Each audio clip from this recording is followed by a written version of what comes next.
Shio, hieno ik huwoduhi. Hello, today is a beautiful day. And I wanted to come out and share a few words that I've mentioned a few times, but didn't explain. Let's start with this one. This is the word shki. Now this symbol here is unique among Cherokee because it's one of the few syllables that doesn't have a vowel to go with it. Let me get myself a homemade pointer over here. This one right here, it makes the s sound usually, but when we put it with or combine it with the gi, this is the gi, not the mu, but the gi, this makes the word shki. When this letter symbol occurs inside a word, it will have other meanings. And when it's by itself, it has another meaning. But when it's at the beginning of the word, when it's the first symbol in the word, it indicates from me to you. So from me to you.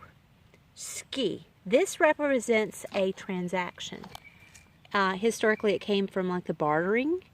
I've concluded my trade. From me to you, it's an agreement. We agree. It's like finalizing the event. Another place you'll hear ski at the beginning is like for the word for child. Especially if there's a close relationship. Squatsi, my child. Not agwetsi, which is correct, but squatsi is more of a more intimate term. Squanehlanahi, my creator. And that means that we're in a relationship, not just that he's my creator, but we're in a close relationship together. But here we're going to talk about shki. Now you hear this out in Oklahoma very rarely, really rarely. Shki is an Eastern word. You'll hear it a lot in Cherokee, and pretty much Big Cove, Yellow Hill, doesn't matter where you're at, you're at Wolftown, Birdtown, doesn't matter, you're going to hear shki. Now, what do you say when someone says shki? Now, this is where the controversy comes in. I don't want to be political, but here we go. Let's be political a little bit. Let me get that out of the way. In many places, when someone says shki to you, you'll hear back wado. Wado. Now, Oklahoma doesn't use shki. So we could just say, they don't do it, all right? But they do say wado for thank you, which is how shki gets used. Even though it came from the trade, it gets kind of like a quick way of saying thanks. But it also means that, you know, we're done. It's kind of an end kind of thing.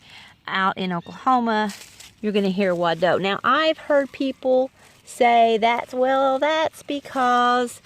I'm moving this because I found out I was bumping into the plant here. I didn't want to do that. That's because out in Oklahoma, they came into contact with the Muskogee, also known as the creek, and they began saying wado, like kind of like mundo, I think is what the Creeks say.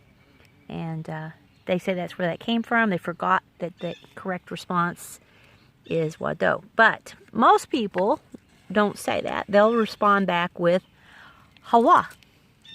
Hawa. So if someone says shki, you might want to say hawa. Out east, someone could say shki, you could say wado back, but that might cause confusion when you go to another dialect that doesn't use it that way. So shki, hawa.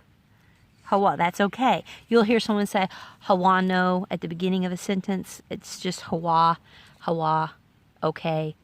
Some people will be talking in, as we would say in English, they're going to say hawa, hawa, hawa. Like if you listen to like someone who says okay a lot, or if you are someone who says okay a lot, start just substituting hawa. Now, I've mentioned that shki is used really in trade, like when you've just bought your groceries and you tell the store clerk shki, and the store owner might say back to you shki, because you've given them money, so they're grateful that it came from you to them, and from me to you, I'm getting food, I'm giving you money, and from the grocer's perspective, he's giving you food, but you're giving him money. So you're both, from me to you, it's concluded, it's acceptable, it's good, thanks. Anyway, all right, now, there's another word that you'll hear sometimes. And there are different endings to this word, so I didn't write them all in because it's really just a time marker difference or a dialectical difference. But the first part is do-you. Do-you, closest equivalent in English might be very, a whole lot. Do-you, truly, a great deal. Do-you. So that's a separate word. It's an adjective. It's going to describe this next sentence. And remember, I said Cherokee words are sentences. So you can look back at that video if you want to say it. The gun means it indicates that this is me saying this. So it's going to change depending on who's saying it or who's heard it. How you would write this or say it. But let's stick with the simple. Gun yali ali che. Gun yali ali che. Now there are different changes that we'll get into maybe later, but this is just truly, I appreciate you. I'm appreciating. Basically is one way someone said you could say that. But very much. Gun yali ali che hi do you. Or do you gun yali ali che hi. And this is really deep things. Now, this is not what you would say at the end of a transaction. This is just, you go up to someone that you really care about, and now you want to tell them that you really care about them. So you're going to say, Ganyali Eli Che. And you're going to stress it by adding the do you. And this is a good way to talk to an elder.